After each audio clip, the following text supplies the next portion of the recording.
Visité 2 gastroenterólogos, uno del SEMAI y otro de la BN, no me pudieron aliviar. Con esto me alivié, el link.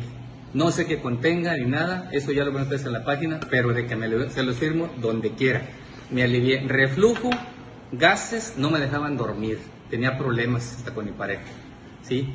Ronquidos, todo eso. Digo, tú tienes una bacteria. Me eliminé la bacteria y seguía el problema. Estuve a punto hasta de operarme. Me hicieron una endoscopía, pues que era gastritis. El link es maravilloso, yo se lo recomiendo y se lo firmo donde quiera.